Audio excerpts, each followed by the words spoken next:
did it happen that a dressmaker and a cowherd living on an isolated farm in the north of Iceland went to become the successful leader of the Iceland Catastrophe Insurance, leading great teamwork and doing multinational negotiations?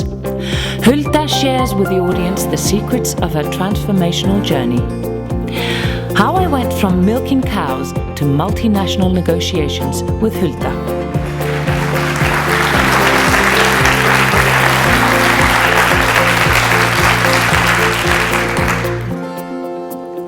Hello everybody. I will tell you here today how I went from milking cows to multinational negotiations. It was early in the year 1988. I met this handsome guy.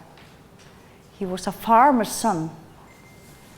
It was the same year I went to the technical college to fulfill my dream since I was a little girl of becoming a dressmaker. About 15 years later, all of a sudden, I found out that I was a dressmaker. We were living on a farm. I was married to this handsome guy, and we had 3 kids, and we were fostering the 4th. I was always running.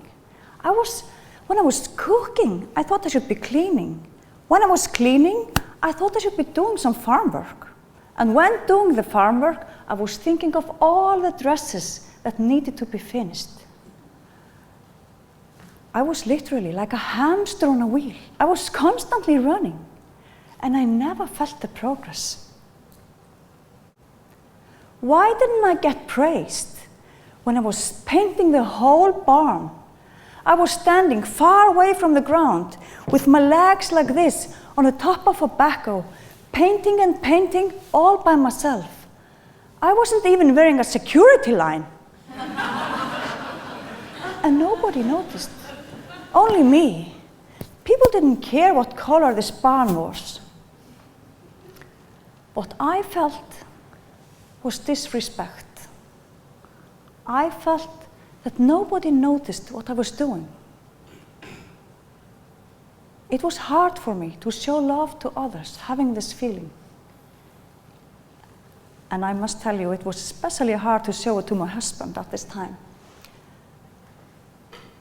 And we became emotionally separated. We lost all intimacy. And I felt isolated and lonely. That's when I sat down with my best friend, knowing this was something I needed to share with her. I told her for how sorry I felt for being unable to enjoy everything we had together. And she was such a great listener. Yeah, I mean, it was quite an isolated farm, not a lot of people. And what she did, she never judged me. She never tried to change my mind. And she never tried to convince me that I was wrong. She just stood there. I looked deep into her innocent eyes with my question. Is this really the whole life? She looked back at me. She smiled. And she said, listen to your heart. Start to make your dreams come true. I was surprised. My dreams? Really? Of going to university? Then I realized that I would probably have to choose between my husband and my dreams. I chose a bachelor degree in business and administration. I had tried hard to look good on the outside, but inside I was having this extreme inner fight. There were 2 things I didn't feel comfortable with. My financial skills were limited, and I also thought my English grammar and vocabulary were poor. This kept me from doing what I really wanted to do. because I wanted to be a financial manager. And I was afraid, taking that part, maybe someone might find out how incomplete I was. So I went to a study in the business and administration with focus on management. I didn't know at that time what I have learned today, that admitting my weaknesses would give me the opportunity to grow. So therefore, I kept on painting the surface, not willing to show the true me. When I graduated, my dream job awaited me. I was sure now I will be successful. This will be my turn now. But that wasn't the thing. Because there was something deep inside of me that made me feared. My fear was about that someone might find out that I didn't have it all. I didn't know that much about equities and securities and currency crosses and all these complicated things that I had avoided to step in my study. The problem is, it's really difficult that when you want to be a leader, it's really difficult to lead the same people that you are holding away from you because you don't want them to find out who you are and what you know. So I was trying to run away from the same people I wanted to follow me. Quite difficult. At that time, I had realized that all the pieces in my puzzle didn't fit, but I had no idea of how to rearrange them. But that's when I took my first tiny little step into my spiritual recovery. I told you about my big dream, this big dream of success. And with this tiny little circle of comfort zone, it didn't fit together. So I realized that I couldn't live my big dream of success if I wouldn't expand my comfort zone. So it would be space for my big dreams inside of the comfort zone. What I did then, I decided to step into my fear. And this time, I took the master's degree in finance, in banking, and multinational business. It was mostly taught in English, and I was scared to hell that I would neither understand the topic nor the language. But I managed, and I graduated. But to make a long story short, I must tell you, my master's degree was not the ticket to happiness. There were still some lessons to learn. I still felt the same chaos within. In those years, I got a great job, and it was based on my education, but I never felt as if I succeeded. That's when my body came into the picture, started to send me messages. And suddenly I was drawn into a series of hospital admissions, and I had to undergo a big surgery to regain my health. For 6 months, I was unable to work. I was forced to rethink my life because I had no control of what would happen next.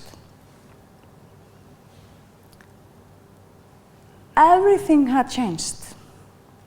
And then I felt I was finally ready to put down this mask. Giving up was like a rebirth.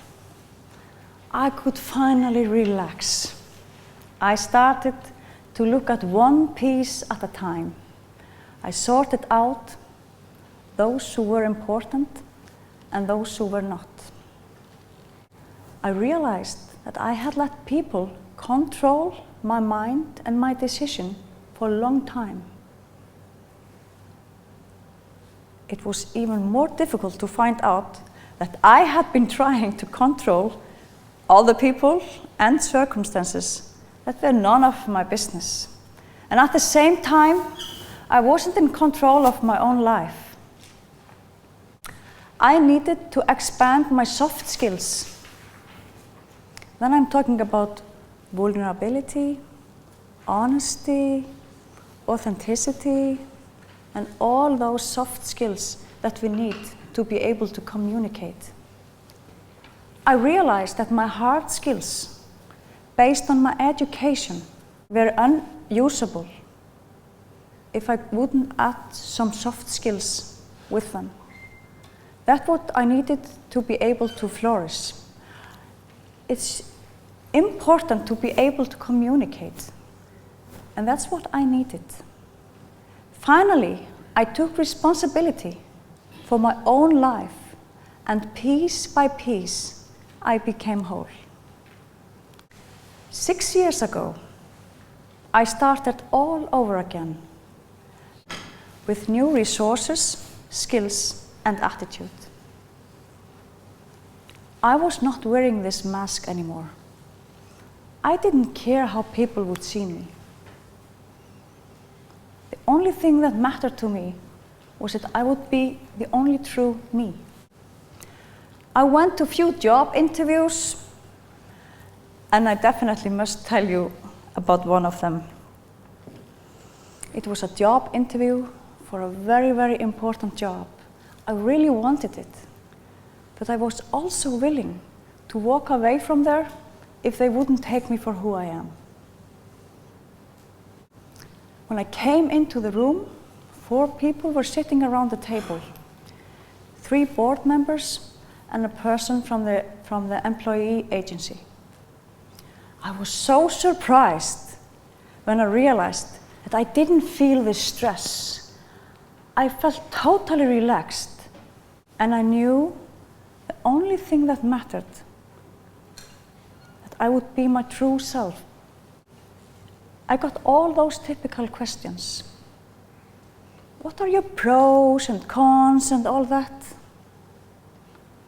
Because we had been talking a lot about the company, I replied something like, having in mind that this is an insurance company who buys reinsurance from 20 sellers abroad, it will definitely count as a con that I have no experience in insurance, and I'm below average in English.